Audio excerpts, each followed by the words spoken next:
Pria malu menutupi dadanya. Katakan dia ingin menghapus tato. Dokter sangat terkejut, harus tahu di dalam dunia mafia. Semakin banyak tato, semakin tinggi statusnya. Dulu bos geng di sini. Preman datang untuk menemukannya dan menyebabkan banyak masalah. Membuat dia kehilangan akal. Dia menghindari pisau. Lalu mematahkan tangan orang itu. Tusuk pisau ke jantung orang itu. Bunuh orang. Tae-sik dipenjara selama 10 tahun. Ibu tiri yang baik hati datang untuk ketemu dengan anak. Lihat ekspresinya yang sangat bingung. Dia tahu bahwa anak ini bukan orang jahat. Jadi beri ke dia sebuah buku kecil. Biarkan dia memeriksa dirinya sendiri. Tae-sik berubah total. Dia menuliskan banyak keinginan di buku catatan. Seperti ingin makan babao daging. Ingin minum Coca-Cola sampai kenyang. Menunggu ketika keluar dari penjara. Buku itu memiliki 3 permintaan lagi. Dan itu adalah tidak boleh minum miras. Tidak bertengkar. Dan tidak menangis. Tae-sik Katoko punya ibu tiri, ingin gunakan sisa hidup untuk membalas kebaikannya. Ibu biarkan dia tinggal di sini. Tapi anak ibu yang paling kecil berpikir. Tae-sil adalah kakak dia. Jadi tidak suka dengannya. Dalam kesannya. Dia sering mencari masalah. Bahkan berani kasar dengan ibunya. Tapi keesokan hari. Hijo melihat Tae-sik di kelas tambahan. Tahu dia ingin kuliah lagi. Hijo mulai mengejek dia. Kamu belum lulus SMA. Ngapain mau kuliah lagi? Di jalan pulang ke rumah. Tae-sik dan Hijo sedang makan jajanan. Tapi adegan ini dilihat oleh Gek di tempat sekolah Hijo, berpikir Tae-sik adalah pacarnya. Tidak omong apa langsung pukul Tae-sik. Lalu tarik Tae-sik ke di bawah jembatan. Terus berpukul dia. Tae-sik tidak membalas. Ketika keluar dari penjara. Dia ingin menjadi orang baik. Pria itu juga panggil teman datang dan memukuli Tae-sik. Tidak hati-hati merobek baju dia. Banyak tato di badan. Membaut mereka ketakutan. Tae-sik tidak omong apa.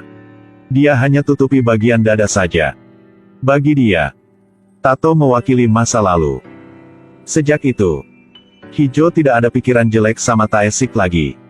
Dia juga pergi beli obat buat Tae-sik. Lalu duduk belajar bersama. Suatu hari, Hijo bilang mereka akan masuk kuliah di satu tempat. Tae-sil tidak omong apa, tapi sampai ke rumah. Dia menulis ke buku. Keinginan bisa kuliah bareng Hijo. Dan duduk ketawa sendiri. Tidak lama kemudian Tae-sik dapat gaji bulan pertama. Yang pertama dia melakukan adalah beli sepatu untuk ibunya. Karena sepatu ibu sudah jelek, dia juga beli HP buat adik juga. Hijo pakai HP itu untuk foto keluarga. Dan waktu bahagia itu melalui begitu cepat, tiba-tiba ada penjahat datang ke toko ibu. Tidak omong apa langsung hancurin barangnya. Pria sedang cium tangan ini. Muka sangat aneh. Dia anggota kongres yang baru terpilih. Untuk mendapatkan dukungan rakyat. Hyun Jae berdiri di pasar dan memanggil semua orang adalah saudara. Tapi ketika dia masuk ke dalam mobil, sifat langsung berubah. Elsewhere, Russian ground forces moved into Ukraine from the north, south and east, forcing many Ukrainians to flee their homes as the sound of bombing reverberated. Dan bilang sama dia. Orang-orang ini hanya kelas bawah. Waktu ini dia ada rencana besar. Membangun pusat perbelanjaan tapi ada satu toko tidak mau pindah, pemilik toko juga menancam. Ketika dia masih hidup. Jangan pikir bisa dapatkan toko ini. Hyun Jae sangat marah. Di hari berikut langsung kirim orang datang untuk hancurkan toko itu. Melihat Tae-sik sedang makan nasi. Para penjahat masuk ke dalam. Tidak omong apa dan langsung melakukannya. Tapi ketika mereka melihat Tae-sik. Dia langsung terkejut, ini kan bos mereka yang dulu. Mereka langsung berhenti. Tae-sik marah mencekiknya. Dan kasih tahu bahwa ini adalah toko ibu dia. Kalau masih mau hidup cepat keluar dari sini. Changmu ketakutan. Langsung bawa orang pergi. Hyun Jae tahu kabar ini sangat marah. Tegur dia. Untuk dapat kerjaan lagi. Changmu bersumpah. Dalam 3 hari, bos akan mendapatkan tanah itu. Kali ini dia lebih pintar. Ketika Tae-sik tidak ada di rumah. Langsung seret ibu Tae-sik keluar. Lalu hancurin tokonya. Menunggu Hijo sampai ke rumah.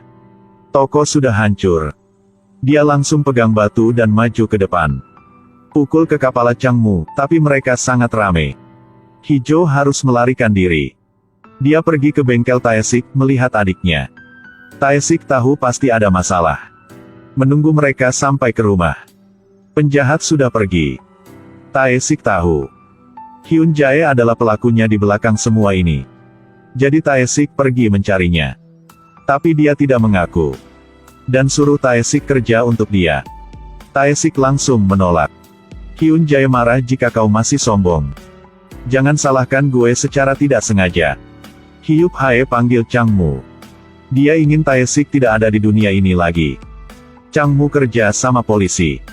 Suruh kirim orang dan menunggu, lalu kirim orang ke bengkel Taesik.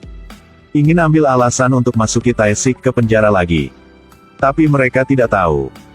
Meskipun dia dipukul yang keras, Taesik juga hanya diem dan tidak mau balas. Bahkan satu teriak pun juga gak ada. Melihat orang di luar semakin lama semakin banyak. Misi akhirnya gagal.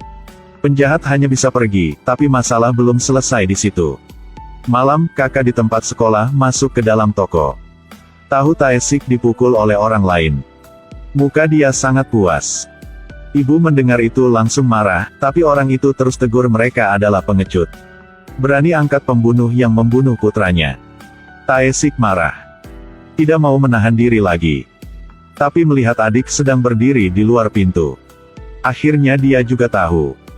Pria ini membunuh kakak kandungnya. Kakak sekolah bawa batu. Tanpa ragu memukul wajah Hijo, ingin merusak wajahnya. Berapa hari yang lalu, dia bilang dia cinta Hijo. Bahkan buat tato nama Hijo di tangan. Tapi Hijo bilang gak suka dengannya. Hal ini membuat dia menjadi lebih gila lagi. Jika sudah tidak bisa memilikinya, harus hancurkan. Dia datang ke rumah Hijo ungkapkan rahasia yang sudah disembunyikan selama 10 tahun ini. Tahun itu, orang yang membunuh kakak dia adalah Taesik. Malam itu Hijo terus berpikir tidak bisa tidur. Dia marah dengan ibu kenapa bolehin Taesik masuk ke rumah. Ibu kasih tahu anak. Ketika dia masuk penjara bertemu Taesik. Taesik nangis sangat sedih. Jadi dia sudah tahu. Taesik bukan orang jahat. Ibu terus mencoba menahan diri supaya air mata tidak keluar. Ucapkan kata demi kata. Ibu sudah hilang satu anak. Tidak mau sedih sakit hati sekalipun lagi. Mendengar sampai sini, Hijo juga bisa tenangkan diri. Dia mencari Taesik. Menemukan Taesik ingin pergi dari rumah. Hijo menyarankan dia untuk tinggal di sini. Alasan adalah jika dia pergi, penjahat pasti akan datang mencari masalah lagi. Taesik hanya bisa setuju. Tapi dia tidak tahu. Kakak sekolah sudah menjadi orang gila. Hijo kecantikannya dirusak olehnya. Pingsan sudah lama tapi belum bangun. Tahu kabar ini. Ibu dia juga nambah tua. Jika awal cepat jual tokonya. Sekarang sudah tidak terjadi masalah apa, Taesik mengerti pikiran punya ibu jadi sendirian mencari Hyun Jae. Bilang dia tidak butuh toko lagi. Mohon dia untuk lepaskan keluarganya. Hyun Jae tidak senang. Bilang dia tinggalkan satu tangan di sini. Taesik langsung setuju. Saat itu, Changmu tidak mau melakukannya. Jadi tidak potong tangan dan selamatkan nyawa Taesik. Sebelum pergi dia bilang Taesik cepat keluar dari tempat ini. Mulai hidup baru lagi. Tapi di samping itu, Hyun Jae tidak mau lepaskan keluarga Taesik. Dia kirim anak buah diam-diam ke rumah. Lalu membunuh ibu, sepatu yang dibeliin oleh Taesik, ibu juga belum pakai. Bawahan gunakan sidik jari untuk mengonfirmasi. Sekarang toko ini sudah jadi milik mereka. Menunggu Taesik sampai ke rumah. Melihat ibu digantung di kamar. Meskipun dia omong apa, ibu juga tidak membuka mata. Hari pemakaman berakhir. Taesik duduk minum banyak. Dia sudah pernah berjanji sama ibu. Dia tidak akan minum miras lagi. Tidak akan menangis lagi. Dan tidak akan bertengkar lagi. Sekarang hanya ada satu janji yang tersisa. Dia masuk ke gedung tempat Hyun Jae. Orang itu sedang tenggelam dalam pesta. Taesik panggil Changmu, orang yang pernah menyelamatkan nyawa dia. Mulai sekarang, semua kalian akan mati. Taesik lempar korek dari tangan. Api unggun di depan pintu. Sendirian dia. Seperti dewa perang. Membawa kebencian untuk bertarung dengan puluhan orang. Selama kekacauan. Lawan hanya melihat mata yang dipenuhi dengan kebencian. Dengan pukulan yang membuat orang jatuh. Kakak sekolah yang menyakiti adik Taesik dipukul sakit sampai mulut terus omong, tolong. Dan orang yang sudah bunuh mama dia. Tenggorokannya terjepit dan dia terlempar ke bawah tangga. Pada akhirnya hanya Hyun Jae yang tersisa. Taesik pegang pisau membunuh orang itu. Tapi kebencian berakar kuat di dalam darah. Satu kali tusuk tidak cukup. Habisin semua musuh. Taesik duduk di dalam laut api. Di dalam otak terus-menerus menunjukkan gambar ibu. Saat-saat terakhir dalam hidup. Dia hanya bisa ucapkan kalimat pendek. Maaf. Kata-kata ini adalah untuk ibu dan adik dia. Dan juga buat diri dia sendiri. Berapa tahun kemudian. Hijo sekarang sudah berhasil masuk universitas, dia juga bawa sebuah buku, dan itu adalah punya Taesik. Di dalam ada foto keluarga. Begitu banyak keinginan yang belum terpenuhi Taesik. Selesai satu hal. Hijo akan mempelajari dari kakaknya. Coret 2 baris di buku catatan. Saat melihat ke atas. Mata penuh kepuasan.